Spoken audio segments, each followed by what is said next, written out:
thank you for coming back to Gator Gossip. Today we have a very interesting podcast and we're going to speak on some topics that I know nothing about. So you are here to help us out. If you wouldn't mind introducing yourselves to the camera. Hi everyone, my name is Sina. I am a foster/adoptive parent. My daughter is on the spectrum. I'm also an author, a children's book author of 2 books that we'll talk about later, The Big Day and Cam's Fam. And I'm just happy to be here to spread some knowledge that a lot of people are unaware about. Yeah, very good. My name is Morgan. I'm an artist, M. Dot. But we're not here about that right now. And that's not important. We're here about my sister. We're here. Author. There you go. 2 children's books, critically acclaimed. There you We're here about that. Okay. So let's get started. Let's get started. Exactly. So, what I'd like to know, because I have a daughter that I'm going to adopt, but that's only because of, mother hasn't been there since 3 years old. I'm married to the father type deal. So I don't have any knowledge of the process of what fostering is, what adoption is. So can you just explain the difference between the two? Because I think a lot of people think they may know what that is, but they don't. So fostering is when you get children. Like we were certified. Me and my husband certified through the state of Pennsylvania. We live in Philadelphia, and we signed up to be foster parents. And we had to go through classes and trainings, and they come check your house out, and you do paperwork, background, and basically you just be like surrogate parents to children that may have been taken away from their parents from various reasons. And the ultimate goal of foster care always is reunification. They're going back with their family, but unfortunately, that's not always how it works. So, if there's no family available and the parental rights are terminated through the state, then adoption may be something that the state would like to explore. So, some people choose to adopt, some people choose to just foster. So, it all depends on to the parent and what they decide to do. What if you have, so say you're fostering a child, Mm-hmm. and then during that process, they're never eligible for like adoption or whatnot. Do you know that when going into it? So if you foster someone and you like fall in love with them and you spend 10 years with them and then it's like, all right, well they're being reunified, like you said is the goal. Is that something that can happen that you've been? It can. So I haven't had classes in a while. We starting back up. We took a break after we adopted our daughter in June of last year. But usually, typically, this judge would give the parent between 12 and 24 months to get themselves together. But that may not be the case. We had a situation previously where before we came into the picture, mom lost her rights. And then after the children came with us, she filed an appeal and it ended up being approved and she got her rights back. So she was able to get visits. So that all depends on, every situation is different. So it depends on the mom, the family, the circumstances, the judge, the courts. So that's like a case-by-case situation. And has there ever been an instance where, in this situation, mom got visitation? Yeah. Is it scary? It is. When you get visitation? While we push, of course the child wants to see their parent, and that's, always could be a good thing because they miss their family. That's their, no matter what the parent does, it's mom. Yeah. But with their situation, we had situations where mom might not show up to every visit. So we had younger children, so they're looking forward to seeing mom, and mom doesn't show. And then the following week, mom may not show, mom may show. So it's just a case-by-case situation. But yeah, we've had situations where, with the visits, it always could be shaky depending upon the circumstances of why the child was taken. We had some, it might be minor situations where mom, grandmom, siblings, everybody shows up to see the child. And then some situations where nobody shows up. Yeah. So it was a case-by-case scenario. Okay. And how many years have you been doing this? I've been doing this since 2015. Oh, wow. Going on 10 years. Yeah. Lots of kids that have come in and out. Or have So you kept? we've had 9 kids so far, including my daughter that we just adopted. Oh, okay. She's the first that we were able to adopt. All the other children eventually go back home when they go to different family members. Okay. So it was always bittersweet. I mean, you love when the kids, but for me, a lot of times, especially when it's a family that you know that love the child, because just because your child gets taken doesn't mean you're a bad parent. Circumstances happen. So when you see that child being loved on and being missed, it's like, you know, we miss them, but I'd rather you be with your family. Yeah. They want their baby back. They miss them. They love them. So you know you feel good. You might as well always take a couple weeks to grieve and you know get over them, because you do get used to having the kids in the house. And you gotta get used to not having them in the house. And then you know we just move on. We just do it. Just you know. I always say there's some kids that need some Auntie Siny love. That's why all the kids call me Auntie Siny. So, you know, we just go from there. Right. That you have to have the. I'd imagine there's some people that get into fostering, and then they love the kids, as you're saying, and then they are not happy to see what you just mentioned, the mother missing the child and then getting back together. I think that's so scary for some people, where it's almost like they'd be jealous of that and not allow it to happen. In the beginning, well, no, the first little girl I had, I was happy she went back because she was really loved. It was just circumstances that led her into being in foster care. Okay. It was nothing really negative, just circumstances happened. So, you know, that was a good thing. But then we also had situations where you kind of iffy because you like, did they really get themselves together fully? Because, you know, from what you see from visits. But I just put it in God's hands and pray for the best because, you know, I can't judge them, and I just pray that the baby's okay. Yeah. Okay. And how about your daughter, right? Did you adopt a girl? Yeah, she's 7, Ariana. We had her since she was 3. Oh. So with her, we already knew adoption was on the table when we first got her. She was with family, and it was getting to be a lot for them to handle.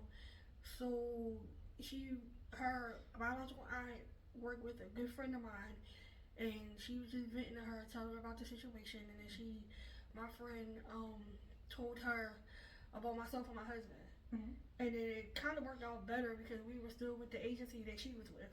Oh, good. So everything, we were already certified and checked out, so it was just a smoother transaction instead of going through all the red tape. So they just pulled our names up and saw that we were still up on all our clearances and the home being certified and everything and paperwork. So she was able to just come in our home. Okay. And what part of Philly are you in? I'm in Western Lane. Okay. I used to work what the heck is that? Morris Estate. I'm like 2 blocks from there. Yeah. I used to work at the big rec center. Yeah. But is that something that you see is needed in that area where you're at specifically? Just the entire city or just overall? I think overall. Yeah. But I will say, I always say everybody may not be fit to be a foster parent for various reasons. Because you get attached. Because I'm big on emotion, like, oh, he took my baby. But when I calm down, look at the big picture. It's like, I'm not their mommy, I'm just their mommy for that little bit of time they were with me. And they have a mom that love them, they have family that love them and want to be with them. So, you know, you just gotta be able to look at the big picture. Because I get emotional too, and I'm like, I don't want them to go. But, I mean, I got a lot of love. Yeah, I know what it is coming in, being a foster parent. The one thing they stress in class is reunification. So, there's always the goal to go back to family. Yeah. Even if it's not mom or dad, if it's a grandparent or a guy, an uncle, just somebody they're familiar with. So. And how has family? How have you been in the fostering? Are you obviously supporting it because you're here with your sister? How do you feel about all of that? I feel good about it. You know, my sister's a very loving person. Her husband also. Like they opening home. Not even just the fostering. That's just who they are. Yeah. I've seen the emotion when they have to go back, and you know, I have to step in with the logic. Yeah. You know, they don't want to hear it. The main goal is to unify them with the family. You did the best you could do. They've left you in a better situation, in a better state than when they came to you. Yes. So you've done your job. That takes a lot. I don't think people realize that. They just think, you know, it's like, oh yeah, they're foster parents. Like, no, you've got your family helping you. You've got you with the love going everywhere and your family loving on them. That's so nice. That's so nice. I'm so blessed that me and my husband have a lot of love, friends, family, everybody supports us. because I'm on different groups on social media, and I read a lot of the posts and everything. And not a lot of families are not positive towards foster care, or treat the kids differently, or So I've been very blessed in that situation that I don't have to. I'm not worried about that particular situation. Yeah, good. And is your daughter like over the moon? Is she so happy that she's with you?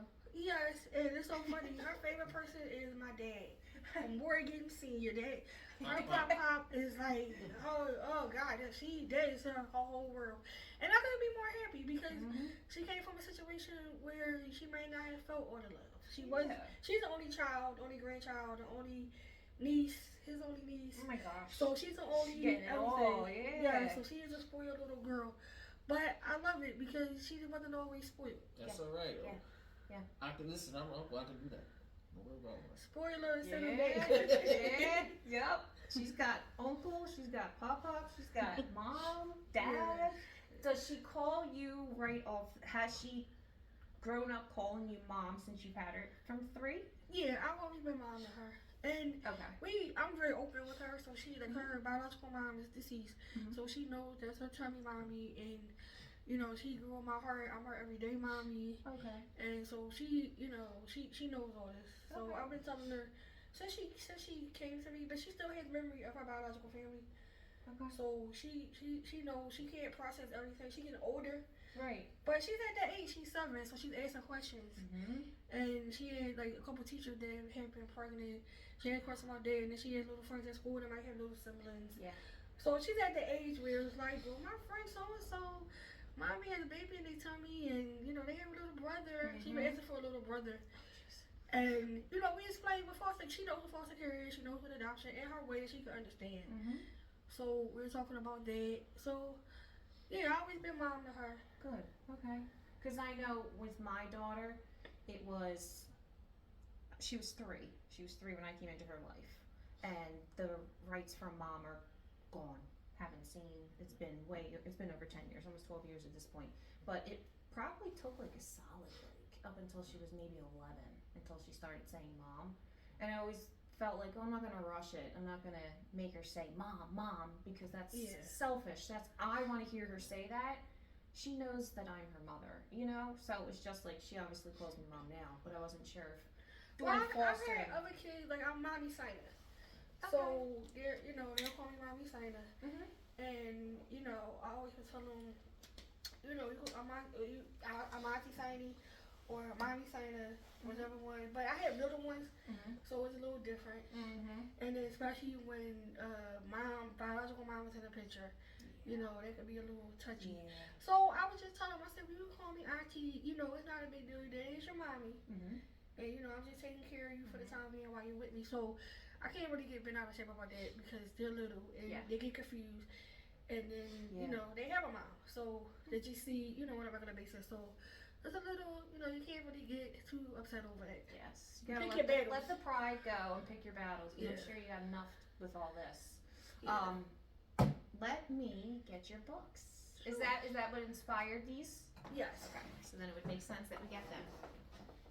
Ooh. Which one first? The big day. Okay. So these are for sale, and these are. I will put a link in the video. Okay. Okay. So just send it to me when you leave. Okay. Unless you know it off the top of your head, send it to me because it's easier to click on it. So we have 2 books that were written, and the first one is called The Big Day. So we're gonna have you guys explain that because I read it, but I did not write it. So this is The Big Day. This is kind of loosely based off my daughter's Ariana day in court getting adopted. So just walk through her day. She's playing foster care while she's in foster care. All the family that loves her. And her just going through the day, meeting a judge, getting adopted, us having a little pizza party after, and just, overall the excitement, and just what the day contains of. So. And that's specific to the big day of being adopted, right? Is that what the big day reference is? These are her grandparents, her 2 sets of grandparents that she adored, and so. I wrote this the same year that I got her during COVID, and it was I was just praying that this is how our story ended. So this is us walking into court with my husband Lance. That's so cute. So you wrote this before it happened? Yes. Oh, so you planned out, you manifested what your day would be. I did. I manifested. Oh, that's good. I had to pray on it and put it out there to the universe. And I'm like, it's got to be my lucky charm. So she was my lucky charm. That's very, very cool. I didn't know that. I didn't know that you wrote it, then did it. Yep. That makes it so much cooler. So yeah, very, very nice, cute book. It's big words and big pictures. So easy read to the kids. We got it here at the pre-K. I don't know, if you're lucky, you might get an autograph. Take a peek. Take a peek at the autograph, right? So we'll have the information underneath the video to go along with this. But that's great. That's a very untouched subject, especially in a children's book format, of what that day consists of. And then we have the other one, Cam's Fam. All right. So tell us a little bit about that one. This is, I always tell all the adults and grown-ups, if you're reading this to children, just take a look at it and gloss over and read it yourself, because it touches a sensitive subject matter. So being a foster parent, you may get children that are affected by substance abuse with their parents or grandparents or just anybody in their life. So I wrote Cam's Fam about a young man named Cameron, and he goes into foster care due to his parents' substance abuse. So everything is kid friendly, and I talk about rehab, I talk about what drugs are, why you shouldn't use them, and I also talk about his feelings. That I know there's a lot of adults look at children as being resilient, and they are, but it affects those too. It affects all these young children. So this just told us his story of going into foster care, how he's scared, his foster parents are strangers at first, and just how he feels. He gets angry, and then when his parents don't show the visits, how he gets upset, he feels unloved, he feels forgotten about, and then just different coping mechanisms, like he could draw, he could take deep breaths, he play basketball with his foster father, and things that make him feel better. And so this is just really for children to just you can just take a look at it, take a read, and if your family has this situation, it's an easy topic to be able to talk to them about. Very, very interesting. So specific to substance abuse. Yes. And parents not showing up for visits. Was this loosely based off of, or is this experience that you've had? Experience that I've had. Yeah. Wow, that's a shame. And then at the end, I have a coloring sheet, a couple coloring pages. Then I have a feeling chart. That's nice. That you can go over with your children to see how they're feeling that day. And they bring up conversation on why they're upset, why they're sad, why they're angry. So children have feelings too. And my daughter will express her feelings any way she sees fit at any given time. But I welcome that. I don't want you to keep it inside, so I want you to tell me how you're feeling. So if I'm able to help, I can help you. Right. That's cool. What type of people are buying this? Are you thinking it's people that are reading it to kids, or adults that are like kind of reading it for themselves? It could be both. Yeah. Because just because you're an adult at age, people could have dealt with that in their childhood. So they might not have had no way to have a outlet. So I would say for both. If a child wants to, to help a child out, or if an adult wants to read it. That's cute. This is really cute. Thank you. I like it because the whole subject of fostering, adoption, especially in our community back then, very taboo. So it's good that it's illustrated that even a kid can pick up on it. It's kid friendly. But you know that it's okay. We go through these things. And reading it like this, it makes it like normal. Right. Like it feels normal reading this. Like I wouldn't even seeing words like this, like it says rehab on there. Like seeing words like that, some people might be like, I don't know about that. Why not? Because that's what this kid was feeling. That's what you had to explain. So that's really nice. It's a reality for some. Yeah, it's realistic for some children. And I just want to put it in a kid form to where they understand. And even for the adult reading it to them, because that could be a touchy subject for an adult too. Yeah. And you don't know how to say it or the right words. Yep. So I just pray that my book is just a little, it helps. It helps the parent or grandparent or whoever's reading it to the child to be able to help them process it a little bit better. Right. I like it. I'm glad I bought it. I'm very happy that I bought that. Do you, did you say, is your daughter autistic? Yes. And how's that been? And do you have children? I do not have children at the moment. We're working on it, but we'll talk about that later. That's different. You're able to just see it all as it happens. I imagine you guys probably live close together, right? You came up together, maybe? Well, he lives in Delaware. Oh, jeez. You know, so. Well, now, yeah. Okay, so you not as close, but still not too far. But yeah, so how's that? Because that's another area. These are all totally different things. So being with foster care, things are a little bit different. I don't have any biological children, so I'm just guessing it's a little bit different. Like as far as getting the diagnosis and getting services. So with kids in the system, I can take them to the doctor's office, like for a checkup, or to the dentist, or something small like that. But as far as with autism, I had to get referrals. So we have to wait for the workers to put in referrals. And so when you're a foster parent, you have workers. They'll come out to check on the child once a month. And I mean, nothing against the workers. Everybody has a job to do, and it can get hectic. I could just imagine people quit left and right, and the caseworkers get more children added on to them, as far as work related.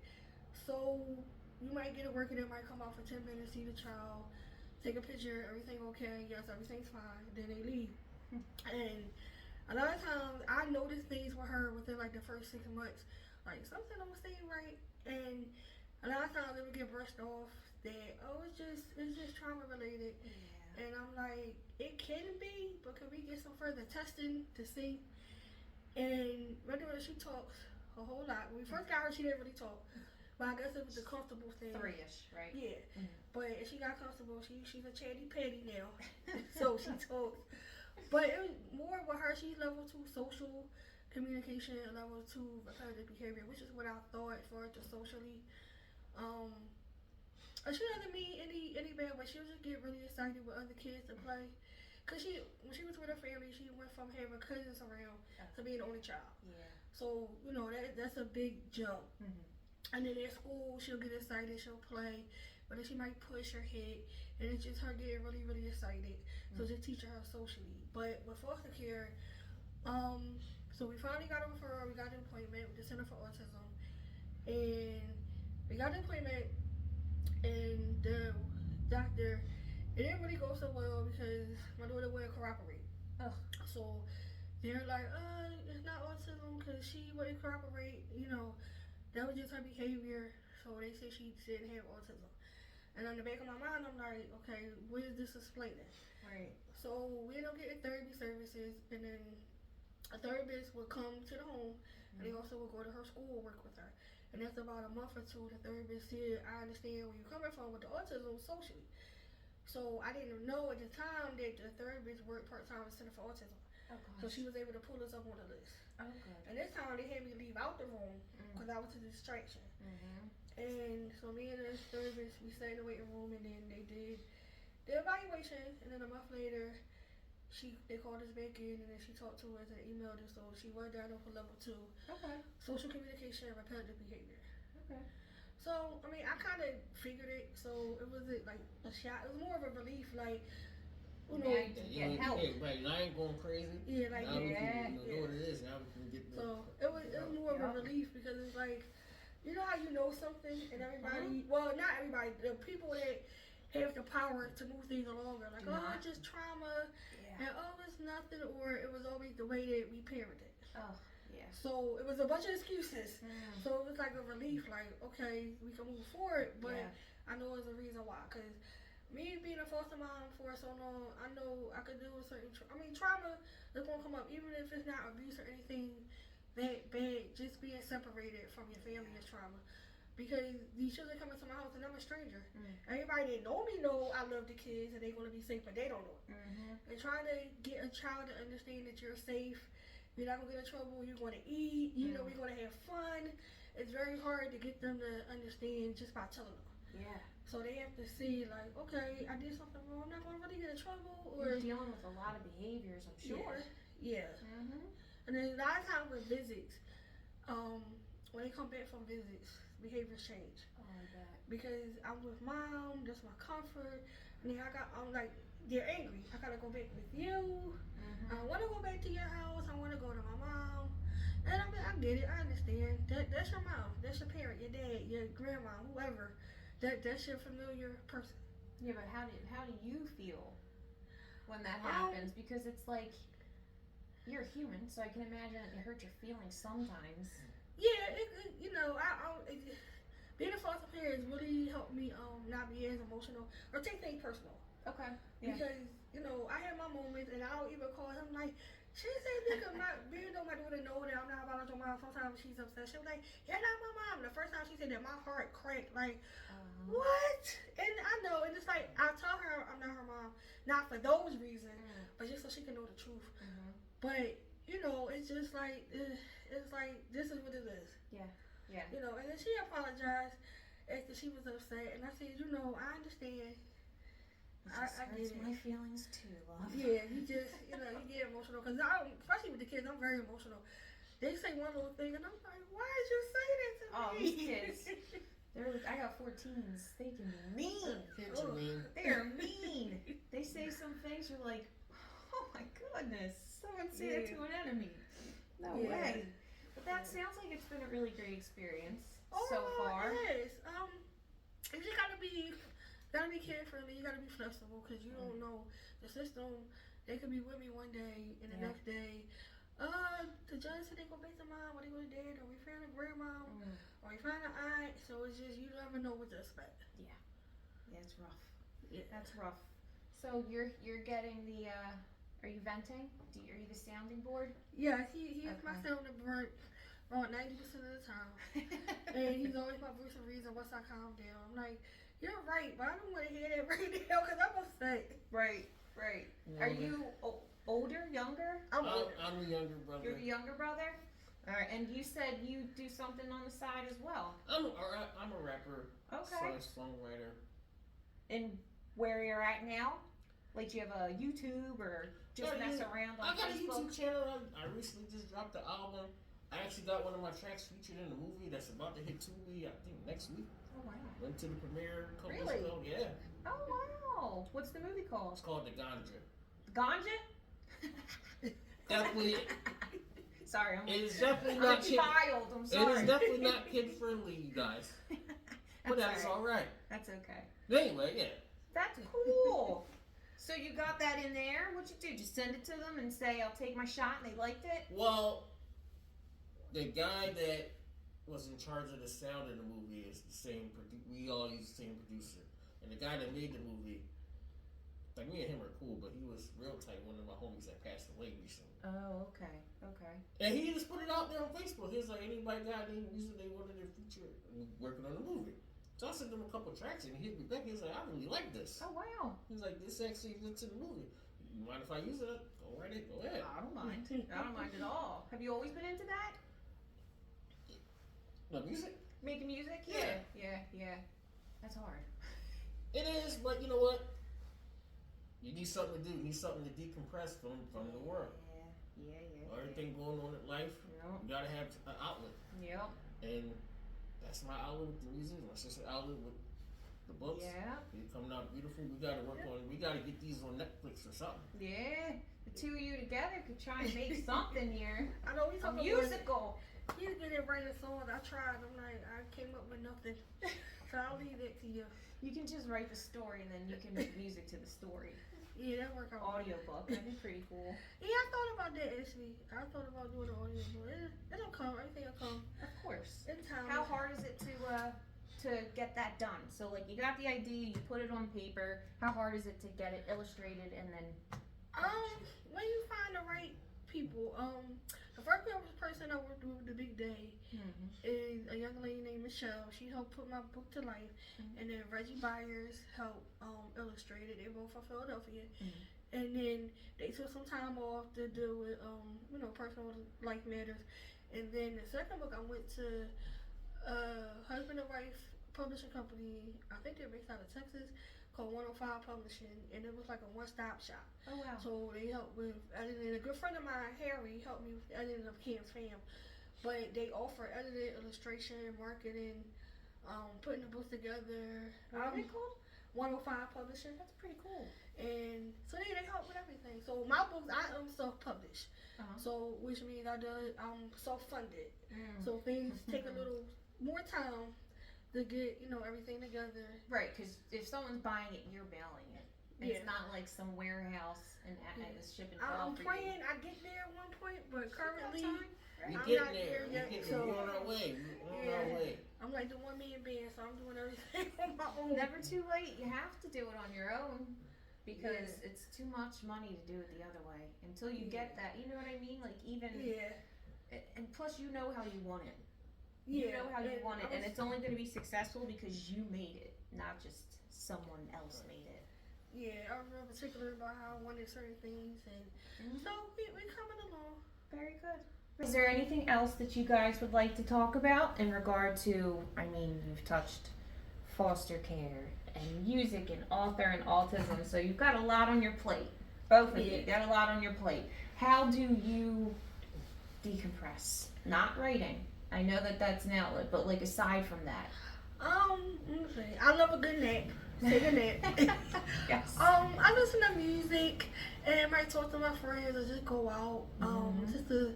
And then I love to cook. I also have my own catering company. Oh. So I do that on the side too, and cooking kind of relaxes me. And once I get into my groove, I might vet or in my head or play my music, and then I want to go. So pretty much taking a good nap, listening to music, cooking, talking to family and friends, talking to my brother, spending time with him. You got a lot of different skill sets. Yeah, I try to keep it busy because I don't want life to get boring. No, then that can happen very quickly. Yeah, very quickly. How about you? Just the music, but that's work. Music, video games. Okay. Which game? Well, I got PS5, so when I do get an opportunity to play, I play that. Which game? I just got WWE 2K24. Oh, okay. Which is kind of that's pretty good. They got the showcase for WrestleMania, so you get to start from the first WrestleMania. Oh gosh. And that's actually kind of cool. And WrestleMania is going to be in Philly next week, and I'm going. Oh, is it? Yeah. Oh wow. I used to watch wrestling all the time when I was, I don't know how old I was, when it was like Triple H and Undertaker and Kane and Mankind and all that. I loved it. The Attitude Era. Yeah, I didn't realize that they still did it. I guess because I stopped watching and I'm like, alright, it's over. But it's just like the theatrics, you know what I mean? I always loved it. I thought it was great. But I didn't know they still had it. WrestleMania? Who's in it? That I would still know. The Rock. Really? Yeah. I thought he was just in the movies. I didn't know No, he he's still still- did that. Is John Cena still do it? Here and there, but he's more in the movies now. But Okay. he's Who's your favorite? of all time. Yeah. Shawn Michaels. It's not the Heartbreak Kid, is it? Yeah. How about you? You watch it? No. No? Not your thing? No, Her husband watches it. We watch it together, and she they just be looking they at us watch like we it crazy. enough. Cause I work with him watching all the time, then my husband watching it, so I know. They watch it enough for me. Oh, that's when the headphones go in and you start cooking. Yes, That's how these books came to light. Yes. Because of WrestleMania. Don't watch wrestling and football. I'm not a sports fan. I'm not into any of that. So when they do that, I'll find something else to do. Yeah. All right, well, it was very nice meeting you two. Nice meeting you. Thanks for having us. Yeah, Of thank course. you for having me to get my platform out Of course. and my books. And yeah, it was a pleasure being here. You make me feel so nice and warm and Good. comfortable. And I hope everyone goes and takes a look at the book. I hope we take a listen to the video, to the music, and the Tubi show or Freebie show. I think it'll be on there next week, but I'm not sure. But We'll wait. We'll hold on to that. hold on to We'll that. hear it. But you want to check out my music, I'll be more than happy to send you a link. You can place it in the video. Check it out. It's called Denise and Morgan's Son is the name of the album. It's on all streaming platforms. And I hope you enjoy. Okay. Check out the books. We'll be back working on the animated series, all that. All right. So, She'll be back with more stuff. you stay tuned. Talking about one-stop shop. You guys. All right. We'll see you next week. Bye.